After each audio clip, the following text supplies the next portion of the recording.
Graça e paz a todos. Amém. Glória a Deus. Vamos abrir as nossas Bíblias. O segundo livro de Samuel, capítulo 9. Segundo livro de Samuel, no capítulo 9, versos de 1 a 4. O tema da nossa mensagem é Volte para a mesa. Volte para a mesa. Nós vamos ler um texto bem conhecido, para que nós possamos aprender um pouco mais.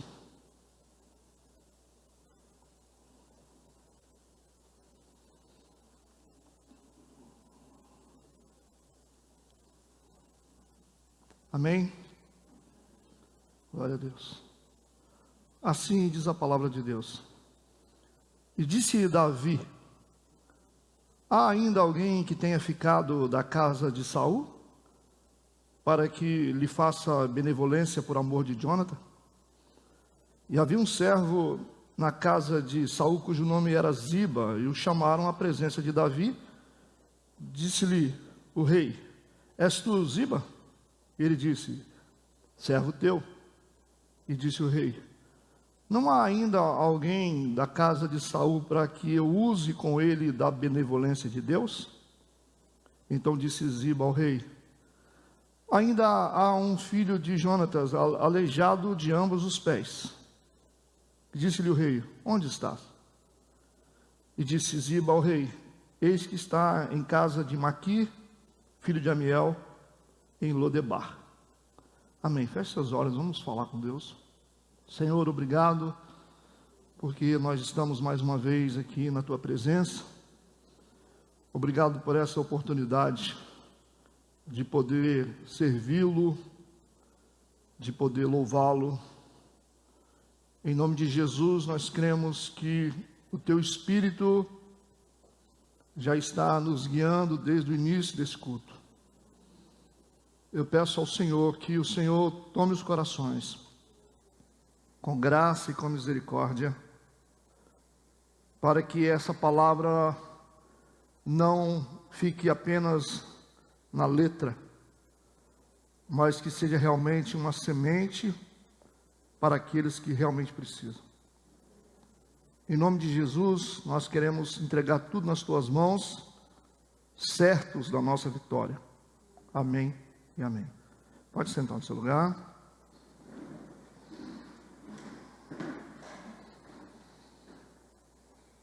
Volte para a mesa. No decorrer da mensagem, você vai entender melhor essa sugestão ou esse chamado para que você volte à mesa. Essa é a história de Mefibosete, que todos conhecem. Um jovem de linhagem real, que sofre um acidente quando era criança, aos 5 anos de idade, quando a sua ama o deixa cair do colo, quando eles estavam fugindo de uma guerra com os filisteus. Durante a guerra, ela tentou salvar o menino. De repente, esse menino cai do colo, um garoto pequeno, e o menino quebra as 2 pernas, e naquela época não tinha recurso, e ele se tornou um aleijado. Isso acontece logo depois que ele perde a sua família. Ele já havia perdido a sua mãe, e no mesmo dia ele perde o seu pai, o seu avô, também numa guerra contra os filisteus. É um garoto de linhagem real, é um príncipe, sangue real. Mas depois que os seus pais morrem, ele é obrigado a viver numa cidade distante, uma cidade miserável, e fica esquecido naquele lugar.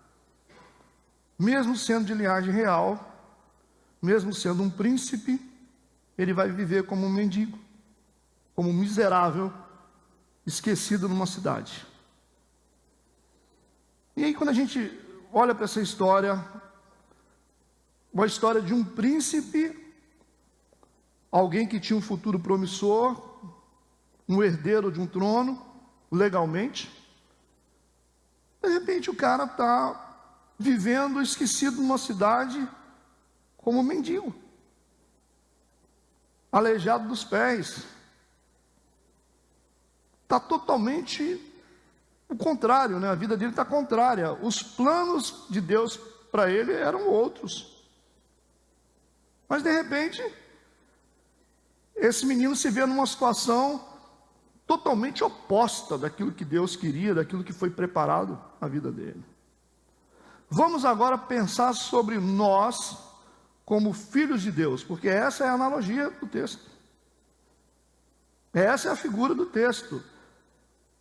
Filhos de Deus, filhos de reis, que têm uma promessa de Deus, mas que estão vivendo numa condição totalmente contrária.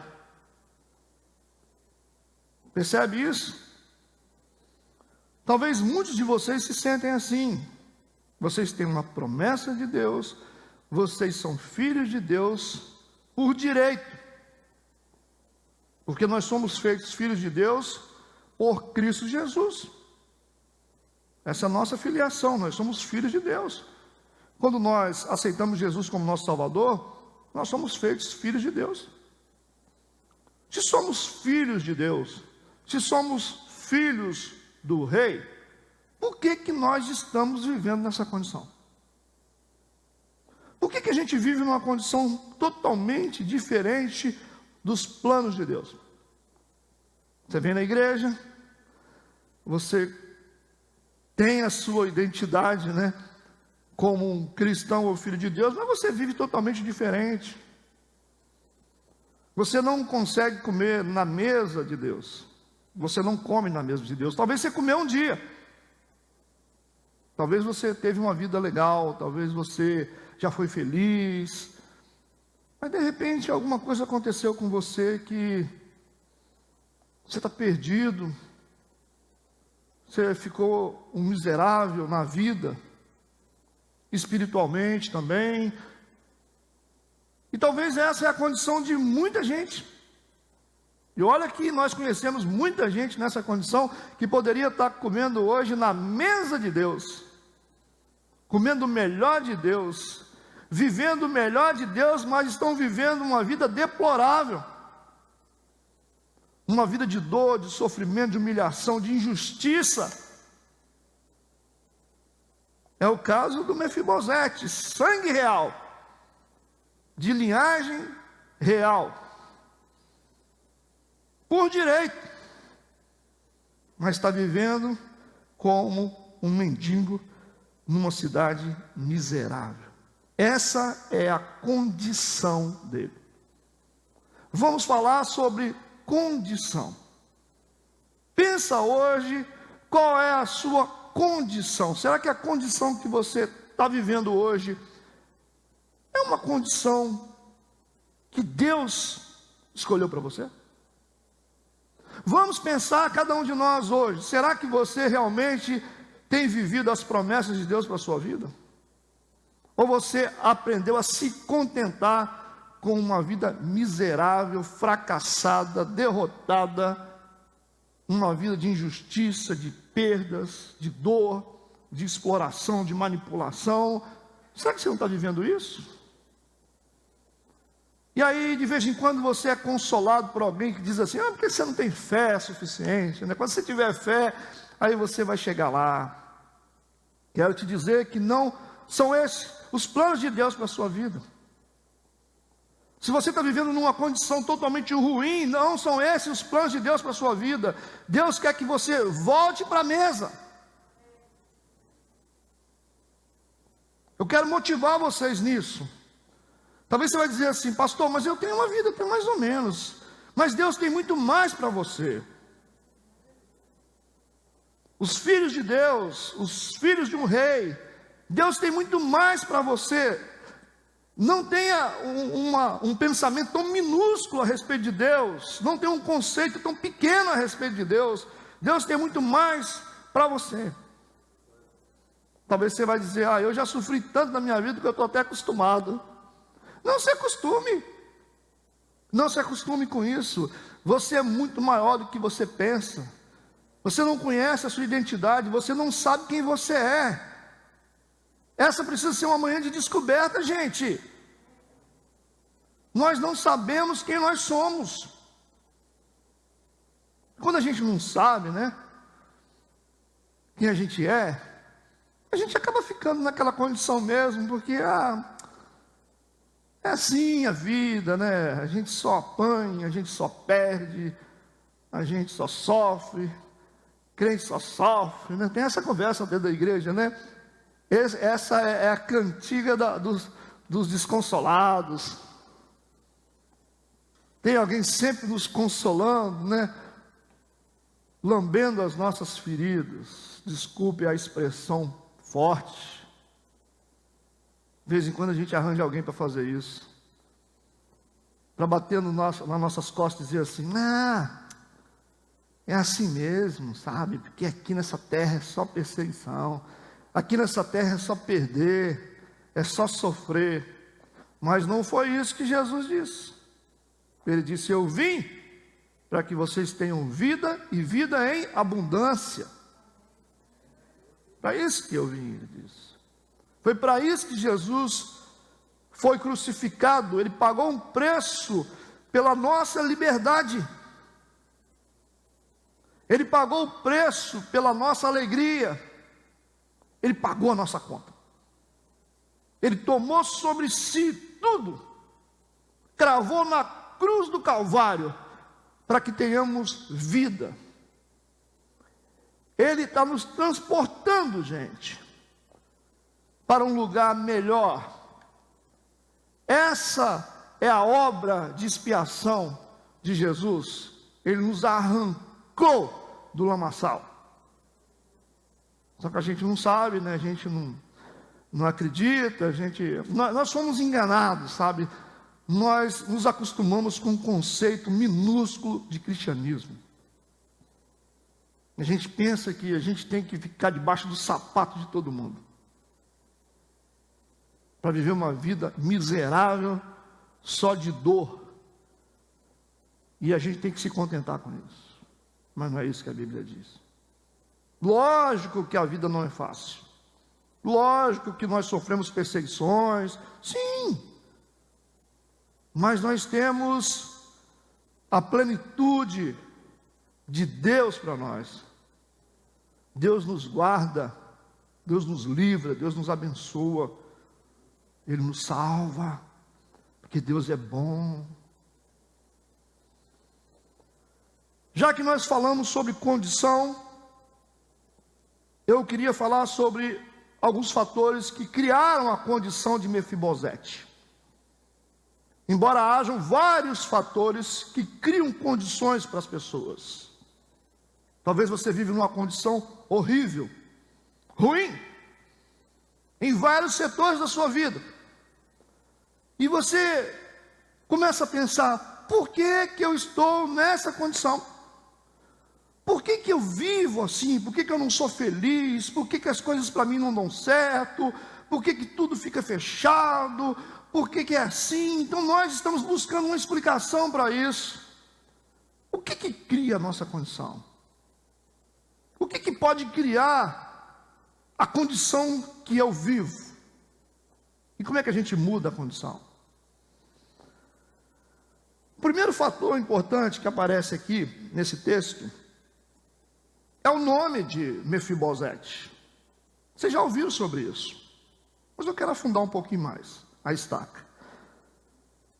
Há um problema no nome dele, porque Mefibosete é uma extensão de Esbozete, que significa em hebraico vergonha. Vergonha destruidora. Que nome é esse? Vergonha destruidora. Agora vamos pensar, como é que está a cabeça de um pai e de uma mãe quando resolve colocar um nome desse no menino? Vamos imaginar, como é que está o seu emocional, como que está a sua vida, como é que está a sua condição, quando você coloca um nome com sentido pejorativo. Porque normalmente a gente não quer colocar nome ruim nos filhos. Nós colocamos nomes, porque essa é uma expressão do que nós estamos vivendo. Se você for olhar todos os nomes na Bíblia, esses nomes representam o momento vivido. Por isso que Deus mudava o nome das pessoas. Por isso que você vai ver Abrão se chamando Abraão, Sara, Saraí, Jacó, Israel. Deus vai mudando o nome à medida que Ele vai mudando a condição. Então, condição e nome tem tudo a ver. A gente recebe adjetivos por causa da nossa condição. Quando você está quebrado, quando você está infeliz, quando você está triste, as pessoas vão te dando nome, de acordo com a sua condição. Ele recebeu um nome esquisito, vergonha destruidora. Essa é uma figura que representa a disfunção da nossa identidade. E olha que essa disfunção de identidade já começou a acontecer logo no início, quando ele nasceu. O cara já recebeu um nome. É lá atrás. Já está recebendo umas cargas, já está recebendo um peso do nome. O cara já começa a apanhar desde pequeno. Porque poderiam ter colocado um nome melhor. Não colocar um nome com esse sentido, vergonha destruidora. Por quê? Por que esse menino se chama vergonha destruidora? O que aconteceu? O que estava acontecendo naquela época? Como é que estava essa família? Como é que estava o coração deles? Como é que estava o emocional dessas pessoas? Como é que estava a espiritualidade dessas pessoas que geraram esse nome? Porque geralmente você produz, você desenha aquilo que você sente. Manda uma pessoa triste pintar um quadro. Você olha para o quadro de uma pessoa, você conhece o coração da pessoa. Alguns artistas colocam a expressão da dor numa tela. A expressão da solidão, do medo. Coisas sem cor, sem vida, tristeza. As pessoas vão construindo as coisas com base nos seus sentimentos. Você edifica as coisas com base naquilo que você tem por dentro. Nós construímos as coisas, nós arrumamos as coisas. Quando você olha o que a pessoa constrói, você pode imaginar como é que está o coração dessa pessoa. Porque quem está infeliz só constrói coisa ruim. É que traz torto, que negócio triste. Um barquinho solitário no mar. É mais ou menos assim que você se sente. Solitário no mar grande, sem cor, sem vida. Alguém chorando, alguém perdendo, alguém indo. É a expressão do nosso coração. Então nós temos que entender que esse tipo de coisa tem poder para arrancar a gente da mesa de Deus. E esse problema acontece lá no início. Ele já tem um trauma no seu nome. Quantos entendem? O segundo trauma que vai aparecer, eu quis colocar na sequência para que você possa entender. A segunda carga de trauma vai aparecer quando ele perde a mãe, ele perde o pai e perde o avô. É um trauma familiar. Perdeu a mãe, perdeu o pai, perdeu o avô. Esse menino vai ser criado por uma serva. Aí você já começa a imaginar, né? Não é a mesma coisa um filho sendo criado por uma empregada. Talvez você pense que é absolutamente normal.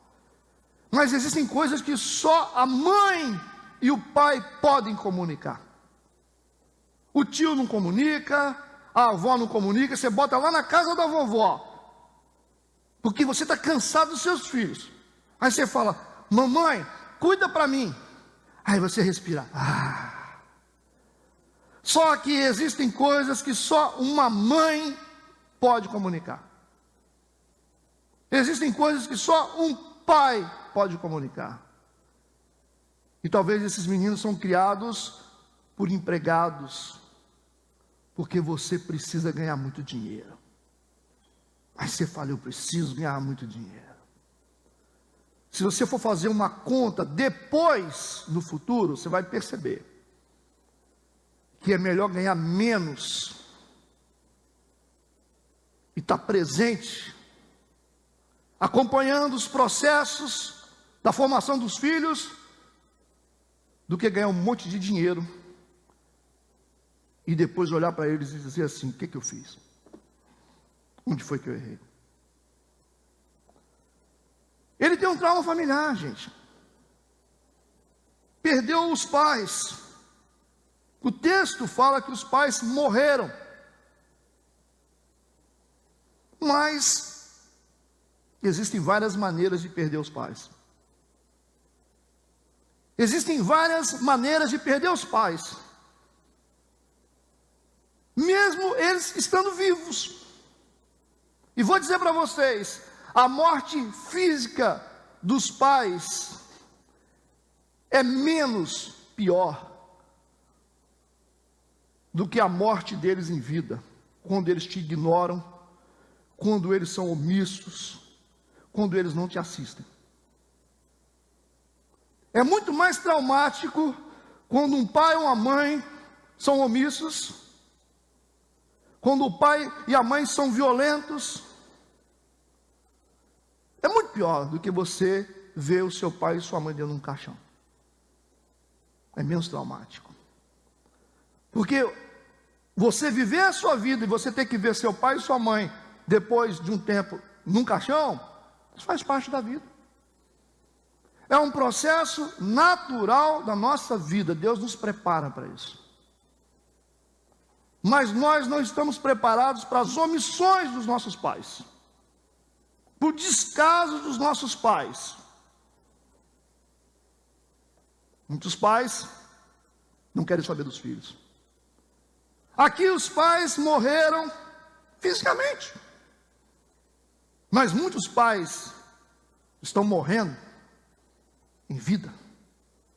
Os filhos estão perdendo os pais. Não tem pai.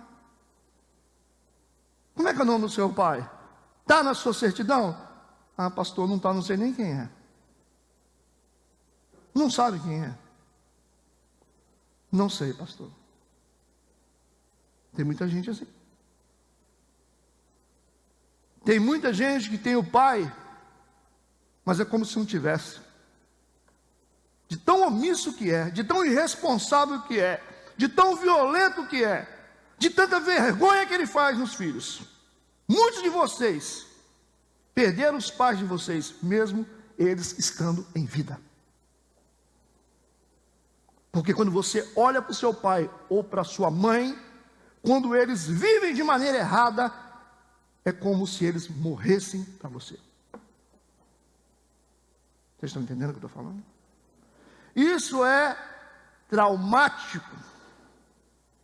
Isso é traumático. Não tem como você não carregar um trauma quando a sua família falha com você.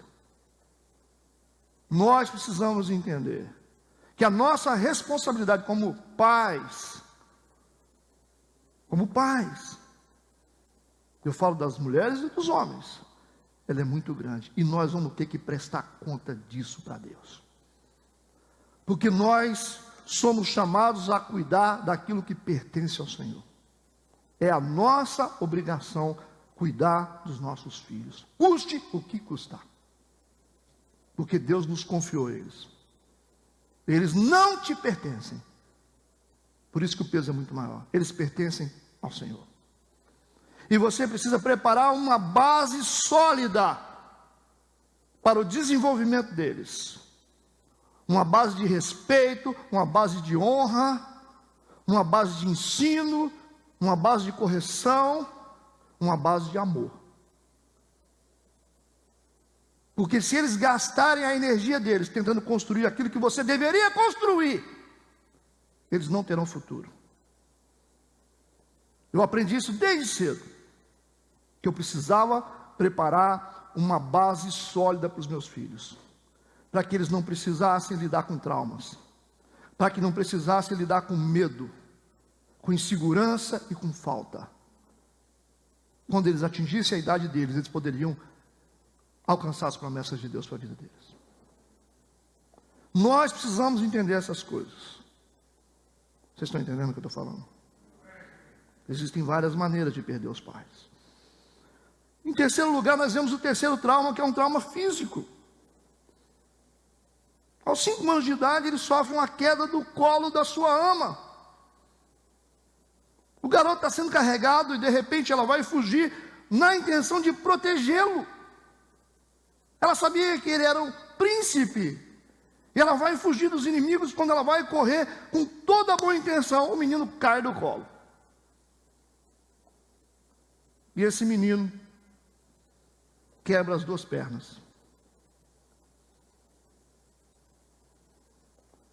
Por que nós somos quebrados? Por que nós somos quebrados? Por que nós somos quebrados emocionalmente? Eu acho que esse menino com 5 anos, ele não deveria estar no colo. Esse menino já podia estar andando.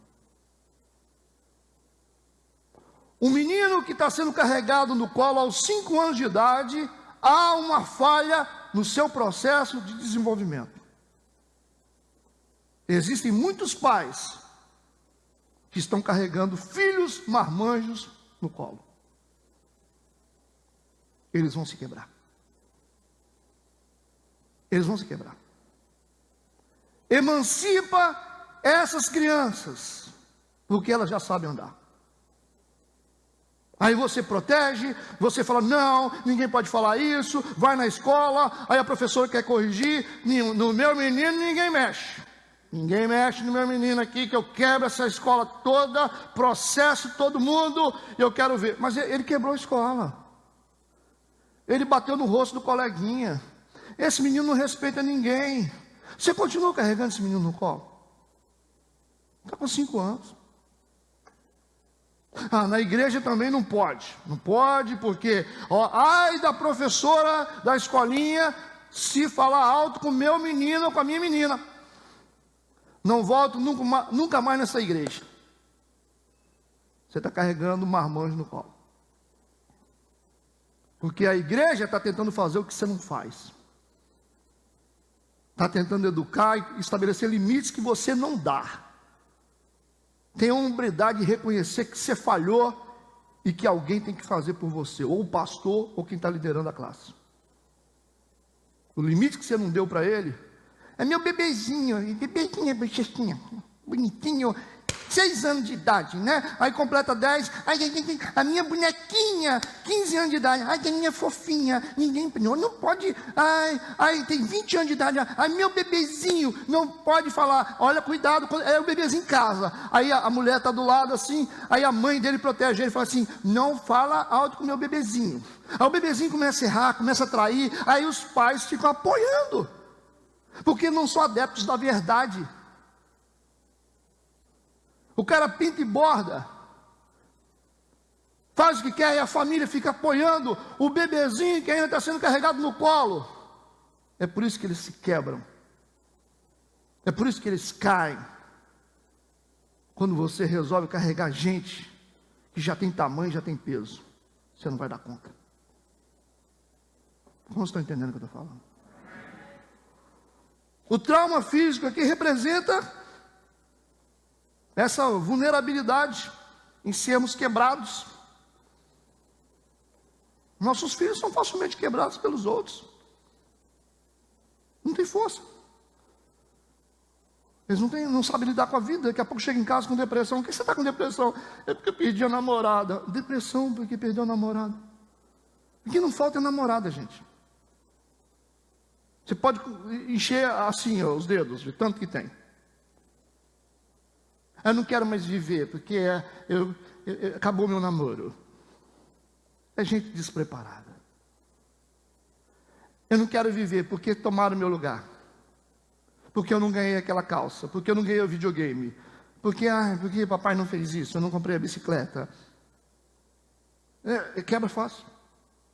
Vocês perceberam que essa é uma geração frágil, que quebra igual vidro? Antigamente a gente apanhava na rua, tomava cascuda na rua, latada na cabeça, caía, rolava com um carrinho de rolimã, se relava todo. O processo era rápido, chegava em casa já curado. Cortava o dedo, cortava a cabeça, o pé, no outro dia nós estávamos pulando do mesmo jeito. A gente não quebrava fácil. Porque o sistema familiar era diferente. Os nossos pais não carregavam a gente no colo como os pais carregam hoje. Antigamente a gente era assim. Os pais falavam, a gente tinha uma tatuagem que era a marca da sandália havaiana no lombo. Sim, porque isso não piorou a gente. Não piorou a gente. Os nossos pais nos monitoravam com o olhar. A gente sabia o que era respeito. Sabia a posição do pai na casa. Quando a mãe não conseguia lidar com o filho, ela falou, seu pai vai chegar, você vai ver, eu vou falar com ele. A gente tremia. Porque era mais rígido o sistema, mais funcionava. E a geração que veio dessa época é uma geração forte.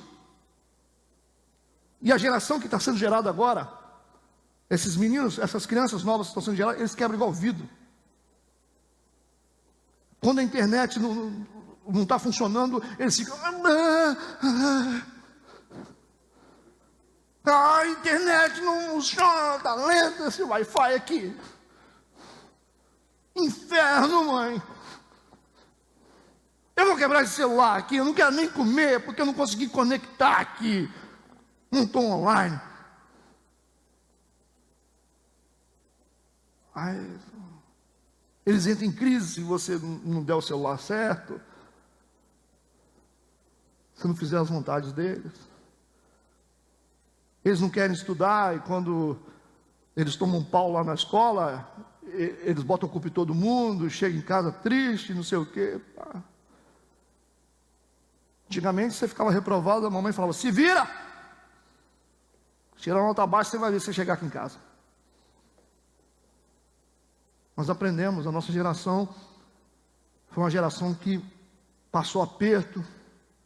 Nós não tínhamos essas coisas boas que essa geração tem. A gente não sabia nem o que era Coca-Cola, maçã, uva, iogurte, essas coisas não existiam. Choquito, isso era coisa de gente rica. A gente só sabia comer clara de ovo com farinha, açúcar, botar kisuke na mão e lamber. Era assim que a gente não tinha as coisas. Comia castanha verde na rua, chupava manga. Nós estamos vivos.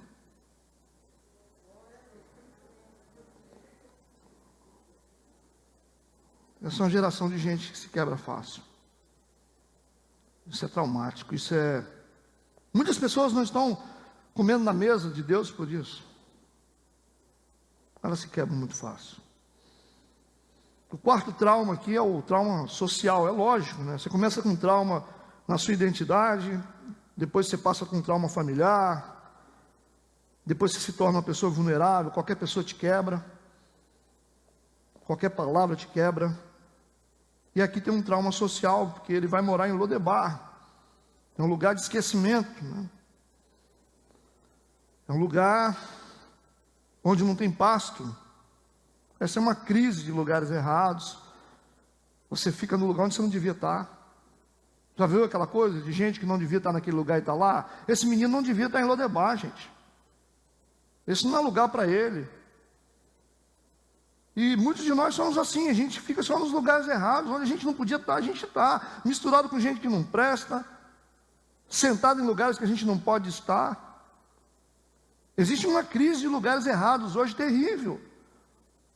Por isso que a gente não consegue sentar na mesa de Deus. A gente só vai para os lugares errados. A gente só se relaciona com gente errada. Não pode, gente, não pode. Aí você fala assim, não tem nada a ver isso, né?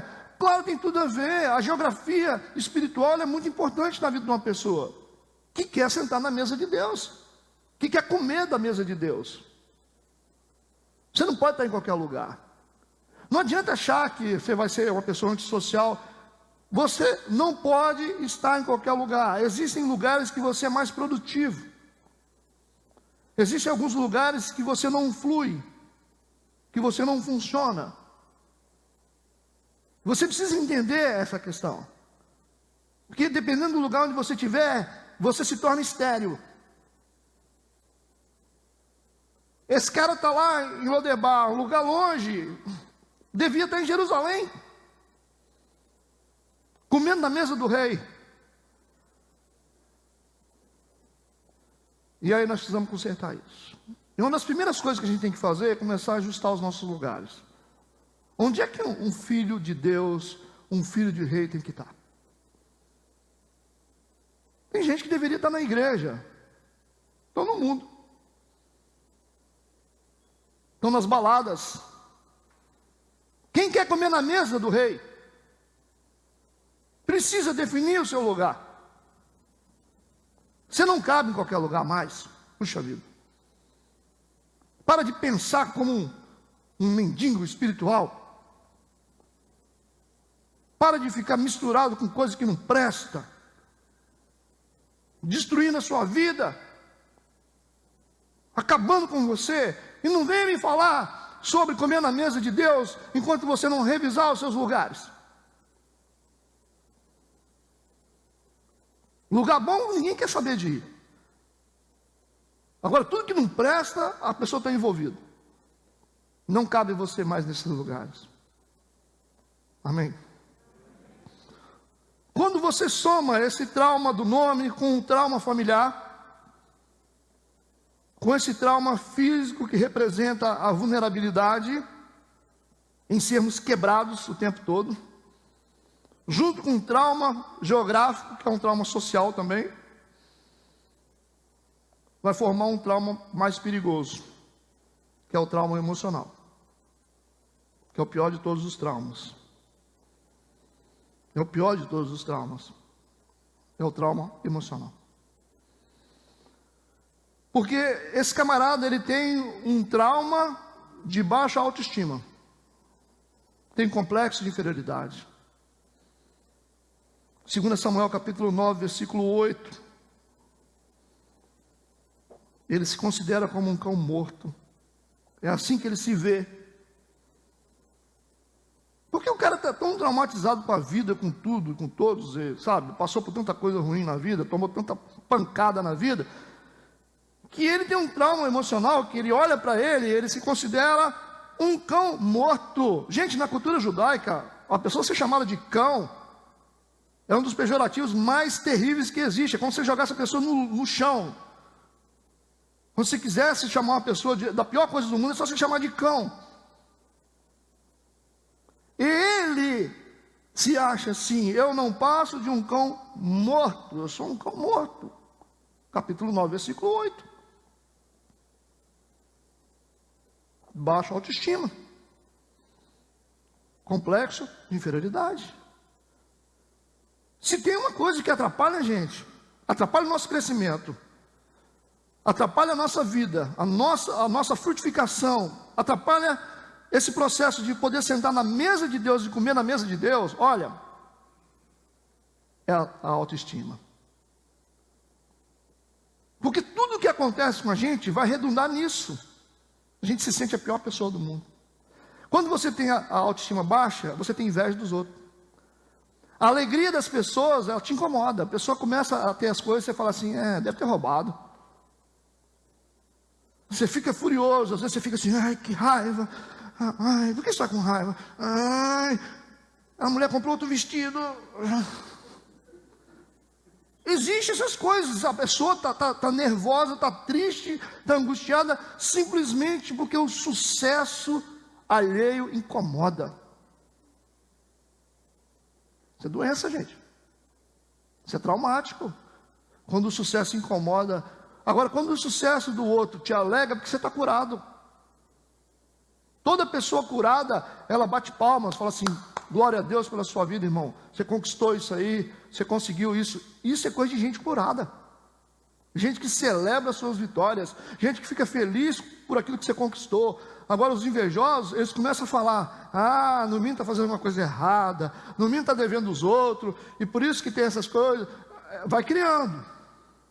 Às vezes até isso acontece, pessoas que ficam enrolando os outros para ter as coisas, mas nem sempre é assim. Tem gente que cresce porque trabalha, porque corre atrás, porque administra bem, porque cumpre princípios relacionados a finanças.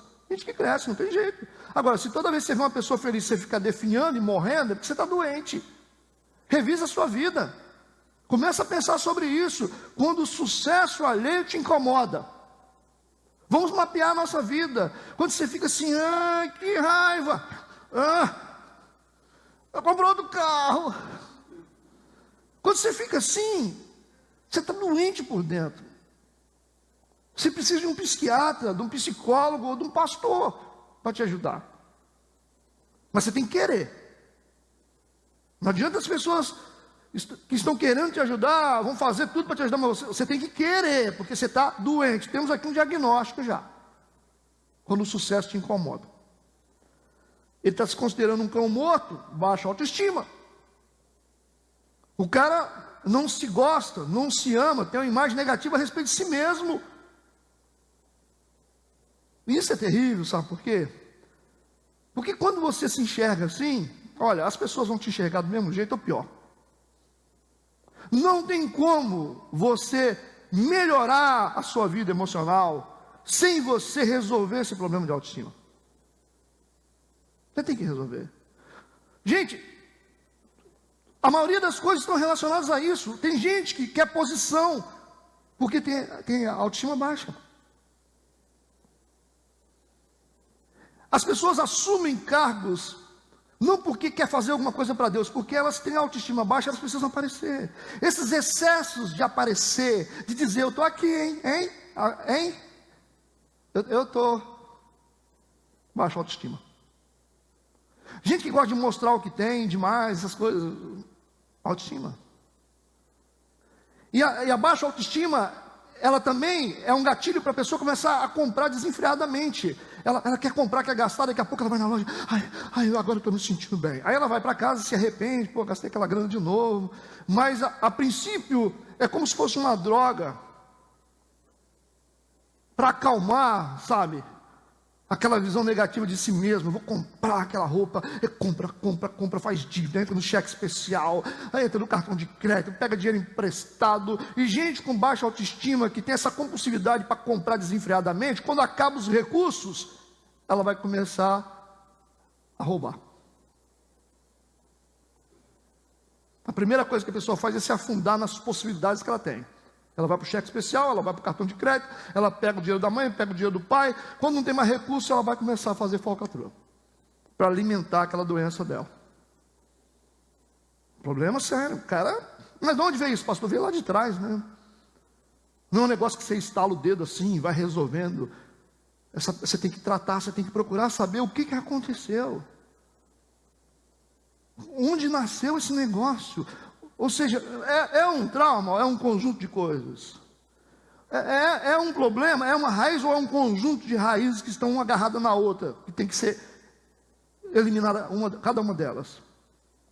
Então não dá para você falar assim, esse cara é assim por isso, essa menina é assim e tal.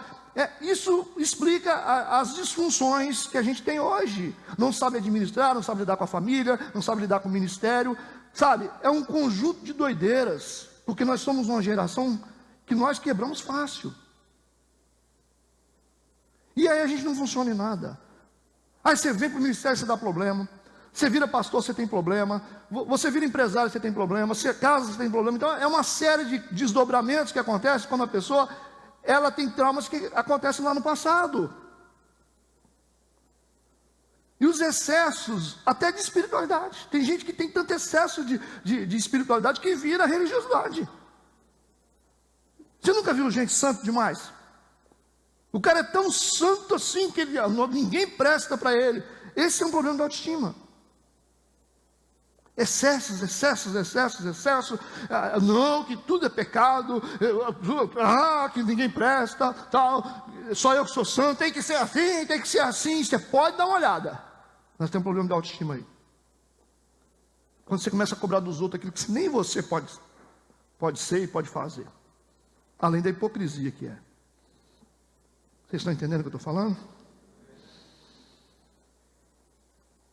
A figura de Davi, nesses textos aqui, vai aparecer como uma tipologia de Deus. Que a Bíblia, ela nos ensina através de tipos, através de imagens. Então Davi é uma tipologia de Deus. E vai nos mostrar porque que muita gente não está comendo na mesa de Deus. Vamos ver aqui alguns caminhos.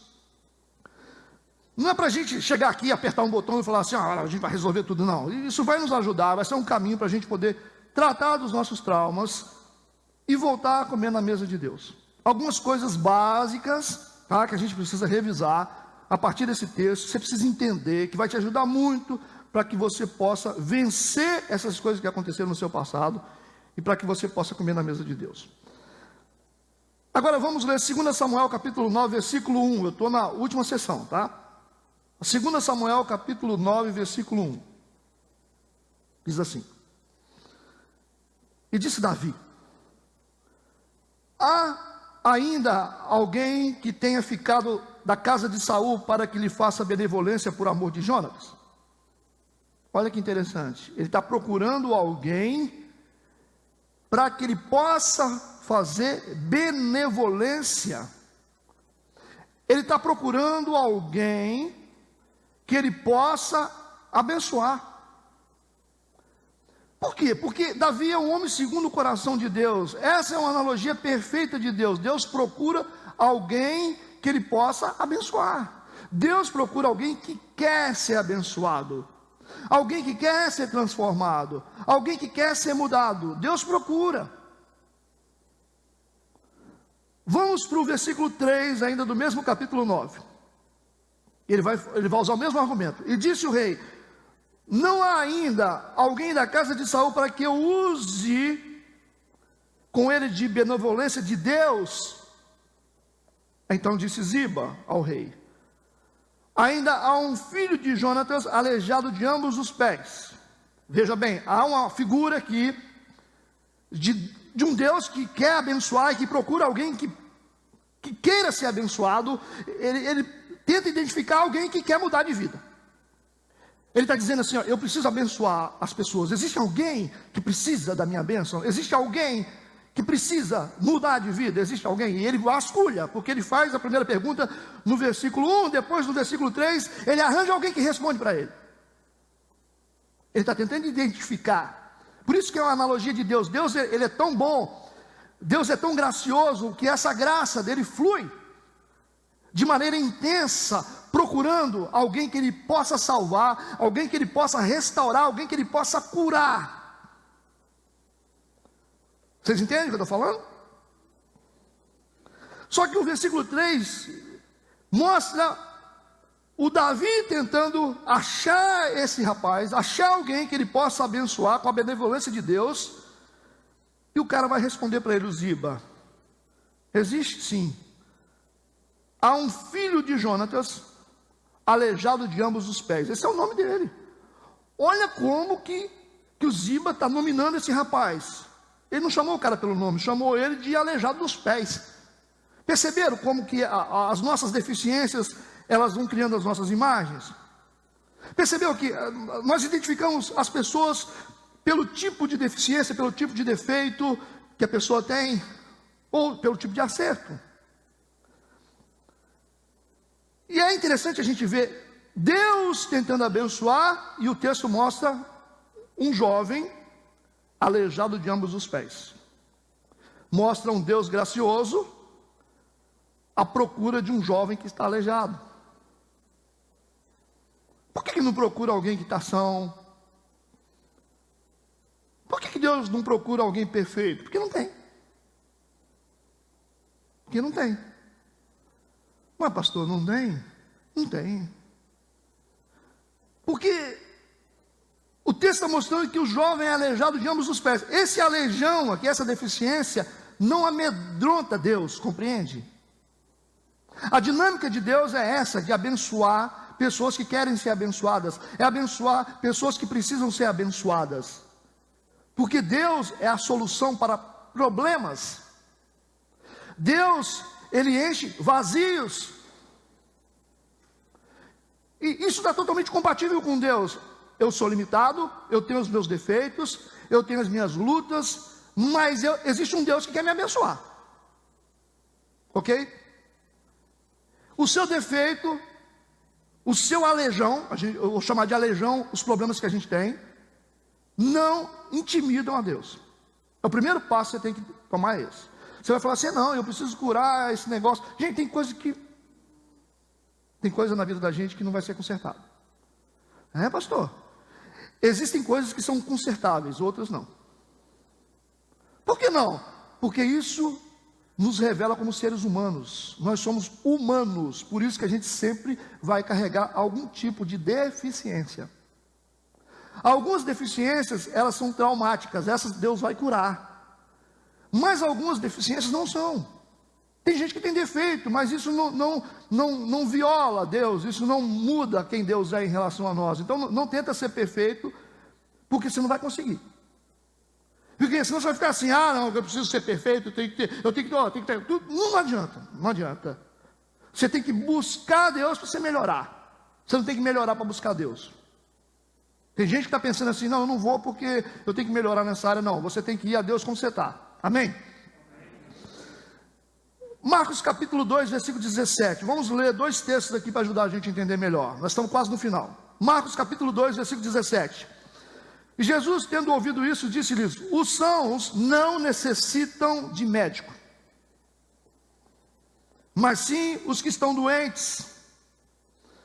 Eu não vim chamar os justos, mas sim os pecadores ao arrependimento. Por que Deus não veio chamar os justos? Por que Jesus não veio chamar os justos? Porque não há. Pastor, Ele não veio chamar os justos porque não existe justiça fora de Deus. Não existe justiça fora de Deus. Nós não temos uma justiça nossa, nós não conseguimos. Não há. Vamos ver então Romanos capítulo 3, versículo 9 e 10. Romanos capítulo 3, versículo 9 e 10, que diz assim: pois que somos nós mais excelentes? De maneira nenhuma. Pois já dantes demonstramos que tanto judeus como gregos, todos estão debaixo do pecado. Como está escrito: não há um justo, nenhum sequer. Não tem ninguém justo. Como assim? Porque não existe justiça fora de Deus. Nós somos justificados por Cristo Jesus. A justiça de Jesus que nos justifica. Então nós temos uma justiça emprestada. Nós só nos tornamos justos quando nós estamos em Cristo. Por isso que ele disse: aqueles que estão em Cristo, nova criatura é. Nós pegamos emprestado a justiça de Deus. Por nós mesmos, nós não conseguimos ser justos. Vocês entendem o que eu estou falando? Vamos para Romanos capítulo 3, versículo 24. Que diz assim: sendo justificados gratuitamente. Porque sabe por que é gratuito? Porque você não tem condição de pagar essa justiça. É gratuito, que você nunca vai conseguir pagar essa justiça. Você vai falar: eu vou pagar um preço porque eu sou justo. Não é justo. Se você hoje se encontra em justiça, porque você foi justificado por Cristo. Romanos 3, 24. Sendo justificados gratuitamente pela sua graça, pela redenção que há em Cristo Jesus. Cristo Jesus, na cruz do Calvário, pagou o preço por cada um de nós. Quando nós recebemos Jesus como nosso Salvador, nós somos justificados por Ele. Ou seja, nós pegamos emprestado a justiça que é dele, ela vem para a nossa vida. Quando Ele sai de nós, nós não somos justificados. Entende o que eu estou falando? Então nós somos justificados, não porque nós somos bonzinhos, é porque nós temos Deus na nossa vida que nos justifica. Por isso que a vida em Cristo é uma vida plena, Ele nos coloca na mesa de Deus, por causa da justiça que há nele, porque eu estou com Cristo, e Ele me justifica. Por isso que você não precisa ficar preocupado e dizer assim, mas eu errei tanto na minha vida, pastor.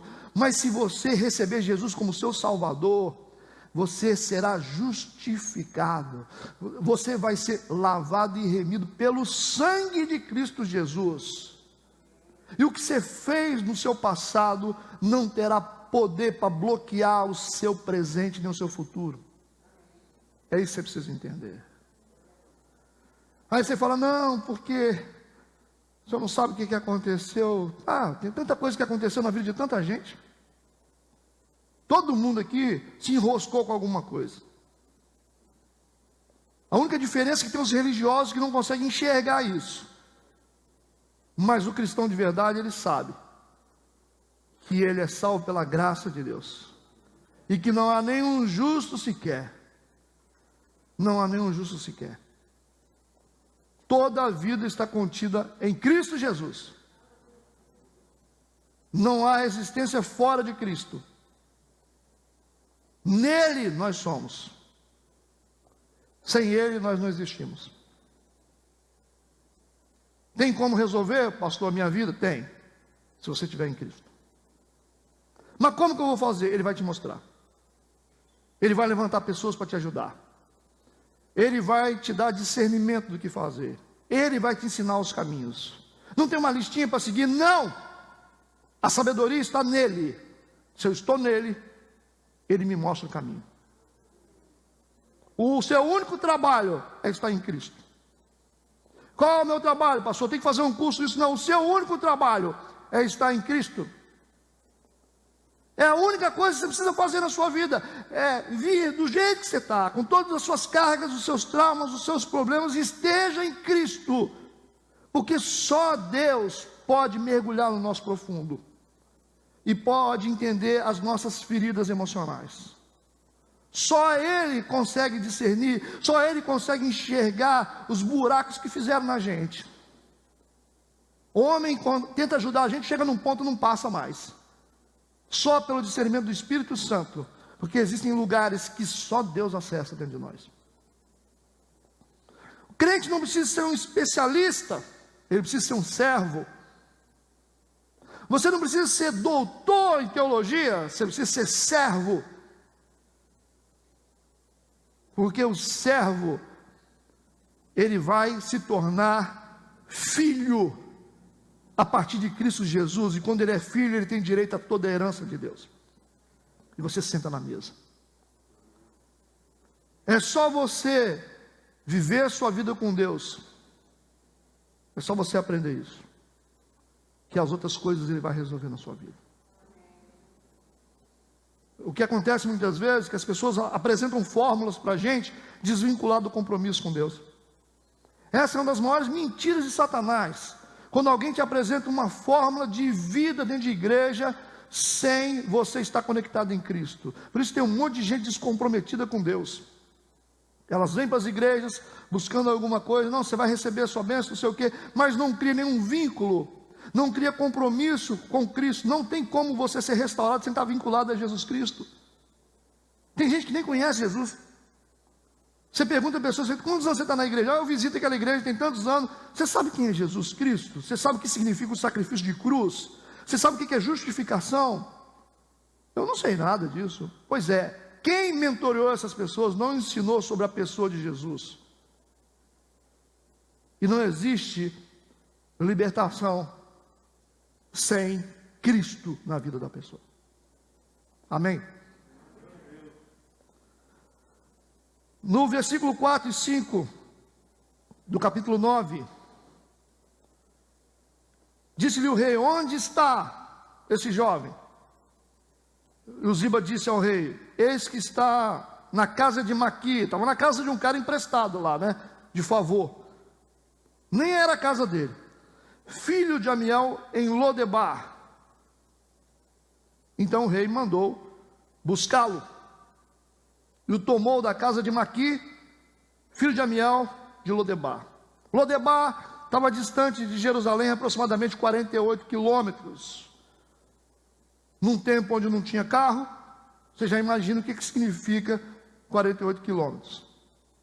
Essa era a distância que esse jovem estava de Jerusalém. O rei disse: onde ele está? Ele está em Lodebar. Não, isso está longe.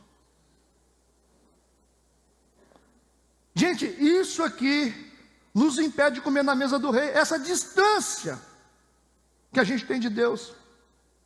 As pessoas não se preocupam com esse distanciamento. Muitas pessoas estão distantes de Deus. Muitas pessoas estão próximas das igrejas, mas distantes de Deus. Muitas pessoas estão próximas de pastores, mas distantes de Deus. As pessoas estão longe de Deus. E elas não se preocupam com isso. Ah, não. Nós temos que nos preocupar, porque essa distância nos impede de comer na mesa de Deus. Nós temos que diminuir essa distância. É interessante que o rei Davi ele fala: eu quero que vocês busquem esse jovem.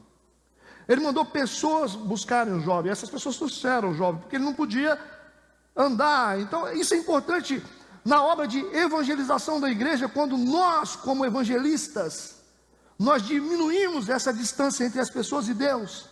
Esse é o trabalho da igreja. A igreja precisa trabalhar nisso. As pessoas estão longe de Deus e nós temos que trabalhar profundamente em diminuir esse distanciamento.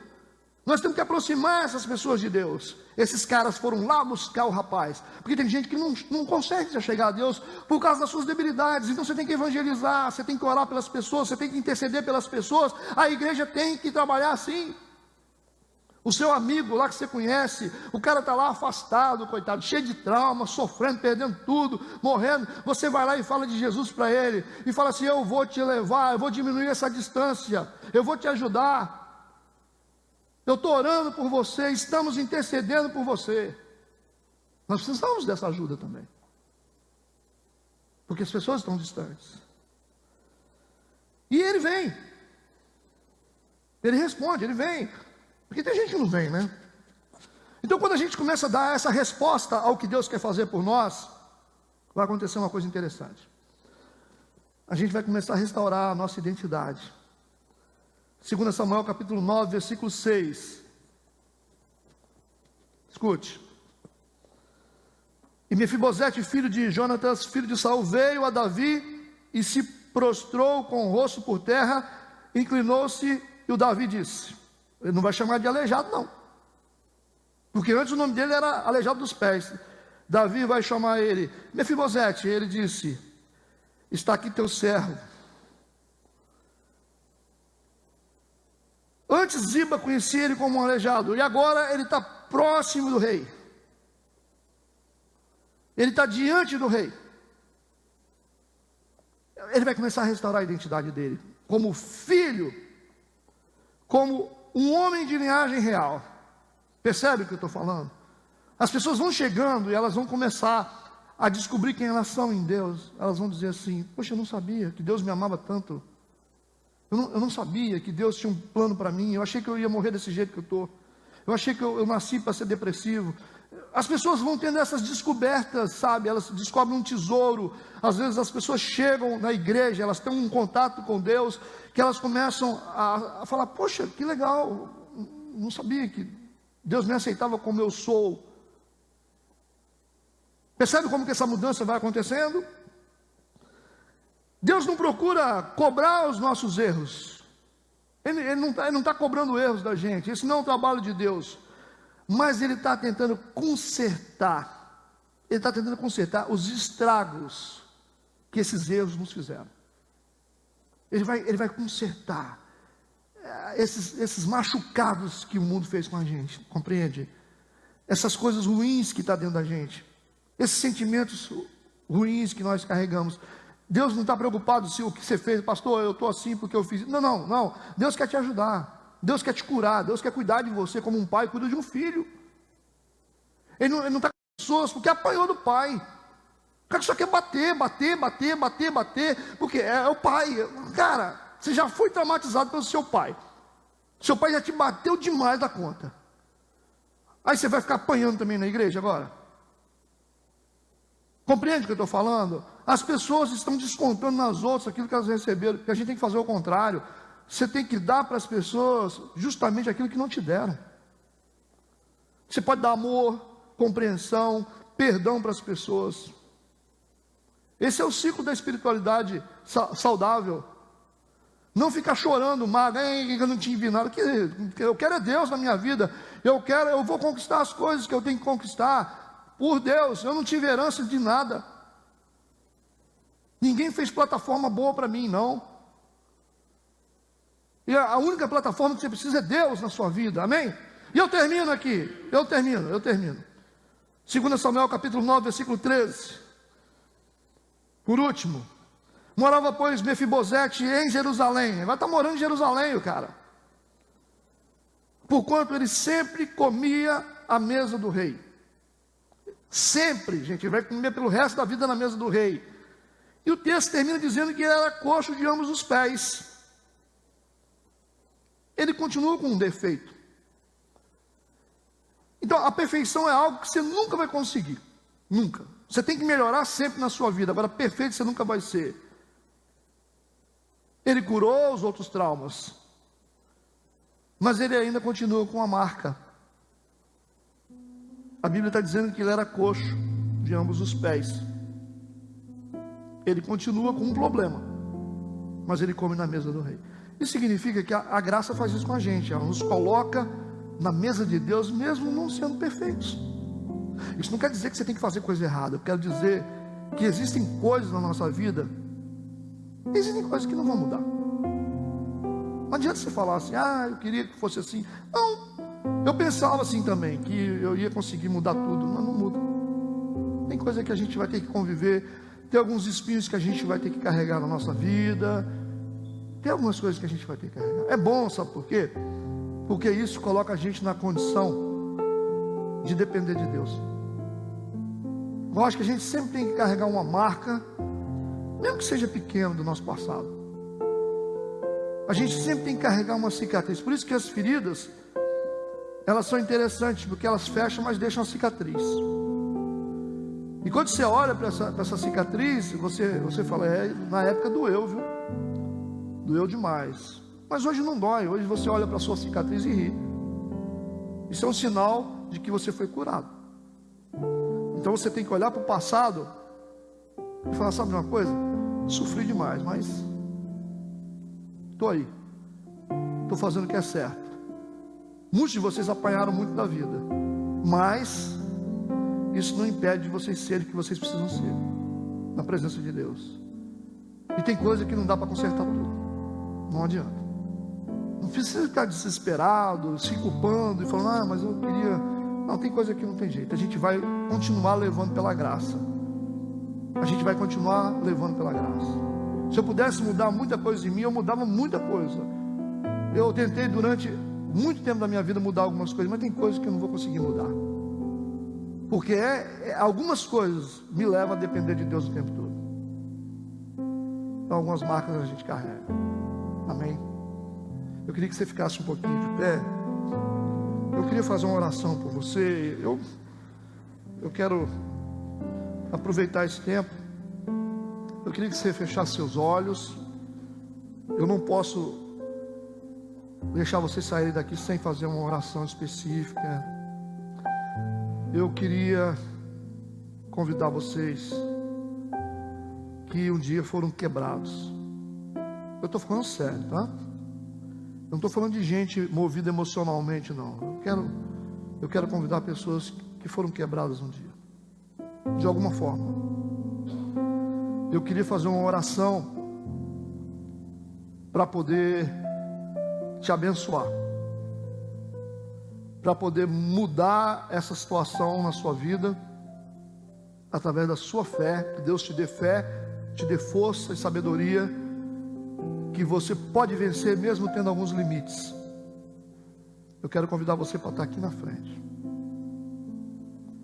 Eu quero que você tenha coragem suficiente para poder sair do seu lugar e vir aqui na frente. Você que um dia foi quebrado. Talvez não vai ser muita gente, mas Se você sente que um dia você foi quebrado por alguém, machucado por alguém, você caiu por causa do descuido de alguém, você foi vítima de falha dos seus pais, você que carrega algumas marcas do passado, que você quer deixar para trás, eu quero que você venha aqui. Você que foi vítima de abuso, foi vítima de injustiça, de traição, eu quero que você saia do seu lugar e você venha até o altar. Eu preciso orar por você. Não dá para a gente falar sobre esse texto sem fazer uma oração específica. Se sinta motivado, porque você vai sentar na mesa do Rei, você vai sentar na mesa de Deus. Você vai voltar para a mesa que você saiu. Amém. Volte para a mesa, volte para a mesa. E não saia mais de lá. Não saia mais do lugar que te pertence. Você precisa ser forte, porque Deus é contigo. Ninguém precisa te achar um coitado ou uma coitada, porque você tem Deus na sua vida e Deus vai te fortalecer. Ele vai te guiar. Ele vai preencher as lacunas que fizeram em você. Ele vai consertar o que foi quebrado em você. Em nome de Jesus. Pai, eu quero glorificar o Teu santo nome. Eu quero pedir a Tua presença maravilhosa, de uma maneira sobrenatural neste lugar. Vá de encontro a esses corações machucados, feridos. Coloca um azeite santo nessas pessoas que foram quebradas. Derrama o bálsamo de cura. Cura essa mulher, cura esse homem, Deus. Tira, meu Deus, a dor. Feche as feridas, mas mantenha as cicatrizes. Em nome de Jesus Cristo, eu peço ao Teu Espírito Santo que venha e derrame poder sobre essas pessoas. Derrame uma unção fresca, Deus, e transforma a história desta mulher e deste homem. Pessoas que sofreram e foram vítimas de outras pessoas, porque se tornaram quebráveis desde pequenas, porque algumas foram quebradas já no seu nascimento, algumas foram quebradas pelos próprios pais, se tornaram frágeis, vulneráveis. Mas em nome de Jesus, derrama sobre cada uma delas a paternidade que vem do Senhor, e realiza aquilo que os pais não realizaram. Abençoa, Senhor Deus, em todas as áreas que os pais não abençoaram. Derrama, Deus, o Teu poder sobre essas pessoas e cura cada uma delas. Retira toda a exploração maligna da vida delas em nome de Jesus. Venha curá-las definitivamente. Venha tratá-las, meu Deus. Que essas feridas não tenham poder para serem exploradas por Satanás. Em nome de Jesus, você jamais será explorada por Satanás, porque Deus está colocando azeite nas feridas que provocaram em você. Deus está fechando, eu declaro profeticamente que Deus está fechando essas feridas.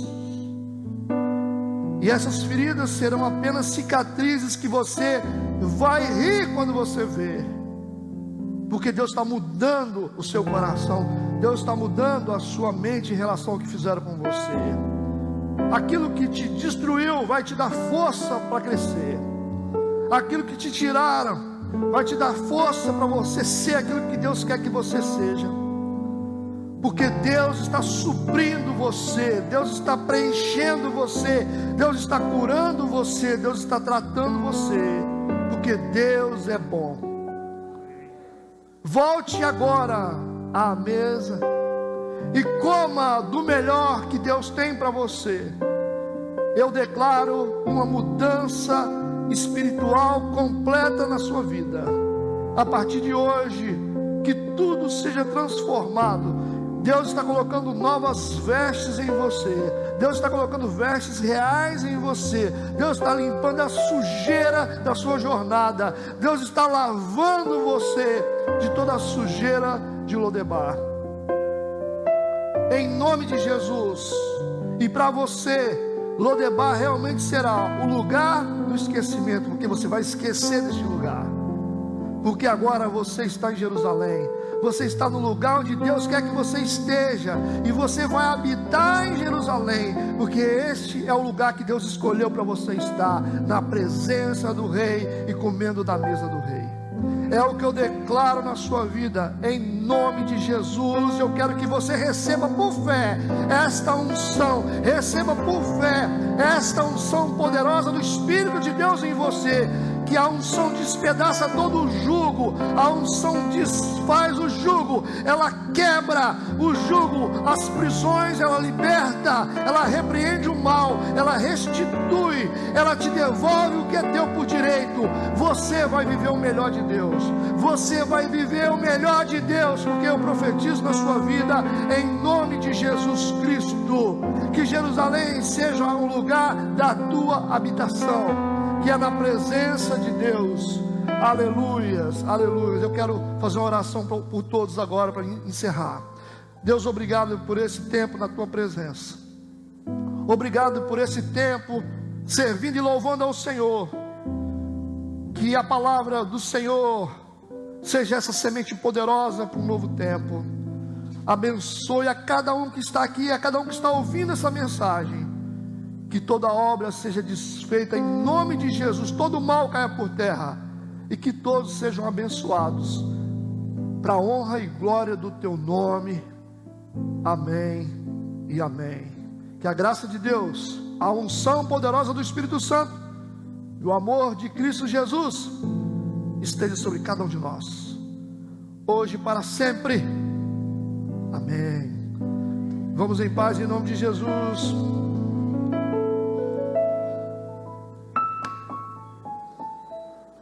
Ô glória!